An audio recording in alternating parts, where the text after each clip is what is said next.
c'est en partie de ma faute, pas seulement, mais en partie. Et donc, je vais essayer une autre solution. Il faut un certain courage pour entrer dans une école de la deuxième chance, pour affronter des formateurs, des enseignants, les entreprises aussi, que je voudrais remercier aussi du fond du cœur, et entrer dans un univers différent. Tout à l'heure, Monsieur le ministre, vous avez dit effectivement qu'il y a maintenant un grand nombre de stagiaires, puisqu'on arrive à peu près à 11 000, effectivement.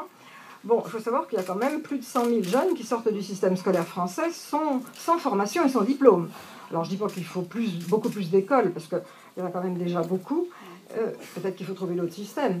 Mais ce système qui procède par exclusion est un système extrêmement choquant moralement, extrêmement peu productif pour le pays, et bien sûr que le rêve serait qu'on n'ait pas besoin d'école de la deuxième chance. Mais enfin là, on en est très loin. Donc moi, j'ai toujours été choquée de cette situation. J'ai toujours essayé de trouver des formules. Je me souviens quand on parlait de l'apprentissage, il y a une époque où c'était un sujet de dérision. Voilà, peu à peu, il y a une culture un peu nouvelle qui se met en place en France. Et il y a un autre élément que je voudrais souligner, c'est que ces jeunes, bien sûr, à l'école, ils n'ont pas, comme on dit, appris ce qu'on a essayé de leur enseigner. Pour quelles raisons? On pourrait peut-être s'interroger.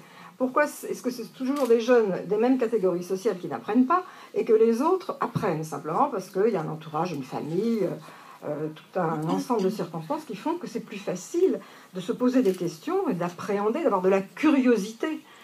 Et l'autre côté du spectre, c'est de se dire tout ça, c'est pas pour moi, c'est pour eux. Et moi, je ne fais pas partie de eux. C'est-à-dire c'est un système d'exclusion qui est extrêmement violent parce qu'il est intériorisé par ces jeunes eux-mêmes. Et j'ai tendance à penser, je le dis quelquefois, qu'un jeune, c'est pas seulement un futur salarié, c'est d'abord une personne. Et qu'une personne, c'est une totalité, c'est-à-dire c'est une histoire, ce sont des caractéristiques, c'est un ensemble d'expériences qu'il ou elle a traversées. Et tout ça, il faut le prendre en considération. Pour le prendre en considération, il faut naturellement des gens qui aient le temps, la disponibilité de les écouter. D'où le rôle essentiel des référents, bien sûr. Et dans les premières expériences que nous avons faites, la première école, c'était à Marseille, puisque M. Gaudin souhaitait une école. Donc on l'a faite avec lui, ça a été un succès. On a vu combien ces jeunes avaient de choses à raconter, et de choses intéressantes. C'est-à-dire, ce n'était pas seulement du verbiage. C'était vraiment une expérience dont les formateurs avaient à apprendre, et dont les référents, effectivement, que les référents écoutaient. Et ensuite, quand le référent, ayant écouté, prépare le stage en entreprise avec le tuteur dans l'entreprise, le couple référent-tuteur est quelque chose d'absolument essentiel pour pouvoir intéresser le jeune et pouvoir le conduire un petit peu plus loin. En plus, ces jeunes ont une grande curiosité, comme tous les jeunes d'ailleurs. Et à force de se dire c'est pas pour moi le monde extérieur, là, ce qu'on appelle la culture, c'est pas pour moi, effectivement c'est un enfermement. Je me souviens qu'en tant que maire de Châtellerault, j'avais organisé des séances de théâtre pour la jeunesse qui étaient gratuites, et les parents n'envoyaient pas leurs enfants. Et je leur disais mais pourquoi vous ne les envoyez pas? Et ils disaient c'est pas pour nous. C'est gratuit, j'ai fait pour vous.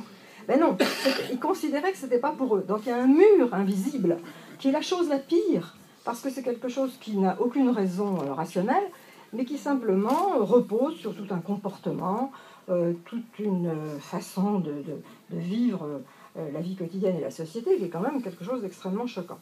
Alors, au passage, avant de donner les attestations de compétences, je veux dire que la Fondation pour les écoles de la deuxième chance, qui est financée par les plus grandes entreprises françaises, met des moyens à disposition pour faire toute une série d'expériences pour sortir les jeunes de leur milieu, parce que c'est bien de leur apprendre à lire, écrire, compter, avoir des comportements propres à leur ouvrir des portes, etc.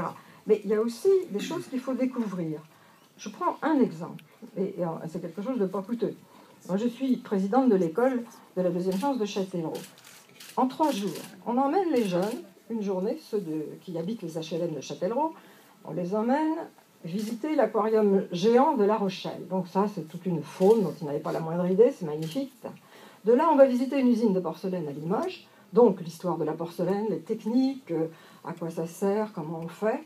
Et on revient par Oradour-sur-Glane, dont ils n'ont jamais entendu parler avant. Donc en 3 jours, et pour vraiment pas cher, vous couvrez un spectre d'expériences qui permet de s'ouvrir sur le monde. Si on veut que les jeunes se posent des questions. Et c'est très important, on avance en se posant des questions.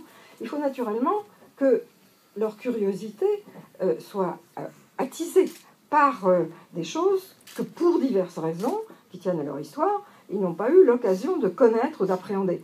Après, quand on a commencé à faire ça, quand on devient curieux, alors on continue de l'être, on continue de se poser des questions, et c'est comme ça que la Fondation a emmené des jeunes dans toutes sortes d'expériences. On fait du théâtre, on fait du chant, on fait de la musique, on fait du cheval, on va visiter des pays étrangers, mais alors d'une façon intelligente. On regarde comment vivent les gens, on regarde l'histoire de ce pays, on fait un compte-rendu quand on revient.